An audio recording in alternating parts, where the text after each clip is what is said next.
రామ్మోహన్ రావు గారు మనతో పాటు జాయిన్ అవుతున్నారు. రామ్మోహన్ రావు గారు నమస్తే. నమస్కారం. ఈ అంశాన్ని గత నెల రోజులుగా మనం డిస్కస్ చేస్తూనే ఉన్నాం. మీరు కూడా రకరకాల కోణాలని బయట పెట్టడం జరిగింది. బట్ పాయింట్ ఏంటంటే ధర్మేంద్ర ప్రధాన్ని ఇప్పటి వరకు ఎందుకు తొలగించలేకపోతున్నారు? ఇక్కడ కావాల్సింది 4 కుర్చీలు, ఒక టేబుల్ మాత్రమే. సో అక్కడ కూర్చొని మాట్లాడుకుంటే సమస్యకు పరిష్కారం దొరుకుద్ది.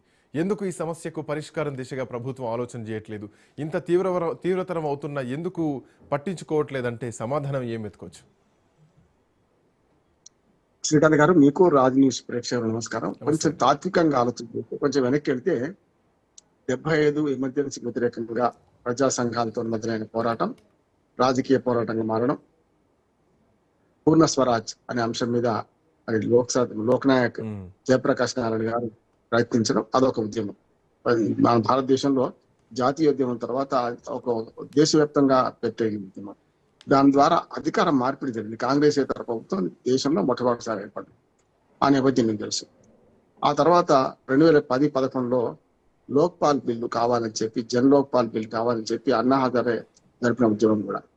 ఒక రకం చెప్పాలంటే, ఒకటేమో నిరంకుశత్వానికి వ్యతిరేకం, అంటే అధికారం తలకెక్కితే మేము ఇష్టం చేస్తామని చెప్పి పౌర హక్కును నశింపజేసి జీవించే హక్కును కూడా తీసేసిన ఎమర్జెన్సీ తర్వాత జరిగిన ఎమర్జెన్సీ కన్నా ముందు, ఎమర్జెన్సీ తర్వాత జరిగిన పోరాటం అదైతే కేవలం అవినీతి రహిత సమాజం కావాలని కొట్లాడిన అన్నా హజారే పోరాటం మరోవైపు. ఇవి బ్రాడ్ ఐడియాలజీ ఉన్నాయి. అంటే ఒక రకం చెప్పాలంటే అహంకారాన్ని, అవినీతిని వ్యతిరేకించి, మా దుర్మార్గ పాలన వ్యతిరేకించే ఉద్యమం ఎమర్జెన్సీ ఉద్యమం అయితే, ఎమర్జెన్సీలో వచ్చిన ఉద్యమం అయితే, అన్నా హజారే ఉద్యమం మొత్తం పాలనా వ్యవస్థలో అవినీతిని నిర్మూలించడానికి అవసరమైన చెక్స్ అండ్ బ్యాలెన్సెస్ ఉద్యమం.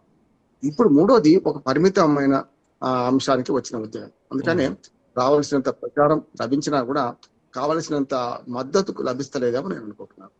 ఇప్పుడు ఈ 3 సందర్భాలు చూడండి. ఎక్కడైతే మనకు ప్రభుత్వాలు తప్పులు చేస్తున్నాయో దానికి నిర్మాణాత్మక ప్రతిపక్షాలుగా ఏ పార్టీ అయినా కానివ్వండి, ఆ పార్టీలు ప్రజల అభిప్రాయాన్ని ప్రతిబింబిస్తూ ఉద్యమాలు చేయలేదు, అప్పుడు పౌర సమాజం మేల్కొంటుంది అనడానికి ఈ 3 ఉదాహరణలు చెప్తున్నాను. అంతే కదా. ఎమర్జెన్సీ నీడంలో పౌర హక్కులు పోయినాయి, కానీ ప్రజలు ఉద్యమించారు. ప్రజల ఉద్యమాన్ని ఆసరా చేసుకుని రాజకీయ పార్టీలు అప్పుడు వచ్చినాయి. లోక్నాయక్ జయప్రకాష్ నారాయణ ఒక్కడే ప్రజల తరఫున ఫస్ట్ నిలబడ్డాడు. ఆ తర్వాత మిగతా పార్టీలని చేరినాయి అందులో కదా. అట్లానే అన్నా హజారే కూడా ఒక్కడికి నిలబడ్డాడు. కానీ అన్నా హజారే వెనుక ఆనాడు మన్మోహన్ సింగ్ గారు గవర్నమెంట్ ఉంటే, ఆనాడు వెనుకున్నది ఎవరు? ఖచ్చితంగా ఆర్ఎస్ఎస్ కార్యకర్తలు, బీజేపీ. దాని వెనుక లబ్ధి పొందింది కూడా అదే. ఆనాడు ప్రజా ఉద్యమాన్ని ఎమర్జెన్సీలో లబ్ధి పొందింది జనతా పార్టీ. దాని కూటమి ఏదైతుందో, కిచ్డీ కూటమి ఏదో, వాళ్ళు ఎట్లా పొందారు. అన్నా హజారే ఉద్యమం వల్ల మళ్ళీ బీజేపీ అభివృద్ధి ఉంది అప్పుడు కూడా కదా. కాంగ్రెస్ నష్టపోయింది. ఇప్పుడు ఏమంటున్నానంటే, ఇప్పుడు ప్రతిపక్షాల నిరాసక్తత, ప్రతిపక్షాల నిర్వీర్యం, ప్రతిపక్షాలు ఒక రకం చెప్పినంత తమ ఉద్యమాన్ని కొనసాగించలేకపోవడం, కేవలం రాజకీయ పరంగా వాళ్ళకి దించుదాము, మనం ఎక్కుదాం, ఇంతే తప్ప వాళ్ళకి వేరే ఎజెండా లేకపోవడం, ప్రజా సమస్యల మధ్య చిత్తశుద్ధి లేకపోవడం, పోరాటాలు చేస్తలేరు అంటలేదు. దీనివల్ల ఈ కాంగ్రెస్ జనతా పార్టీ అంత దానికి మద్దతు లభించిన మనం సోనం బ్యాంక్ చుట్టూ లాంటి వాళ్ళు ముందుకు వచ్చారంటున్నాను.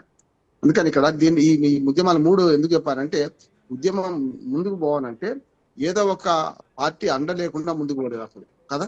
కానీ ఆనాడు జరిగిన మైలు ఏంటంటే, ఒక జల లోక్పాల్ బిల్లు వచ్చింది, ఒక ఎమర్జెన్సీ పోయి ప్రజాస్వామిక పాలన వచ్చింది. తర్వాత ఏమైనా సరే ఎమర్జెన్సీ నీళ్ళని ఎదిరించిన ధైర్యంగా దేశమంతా మార్పు వచ్చింది.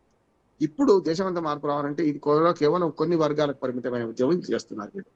కొంచెం దీన్ని విస్తృతం చేస్తే తప్ప దీనికి ఊపు రాదని నేను అనుకుంటున్నాను. ఊపు వచ్చింది. ఇవన్నీ సంసద్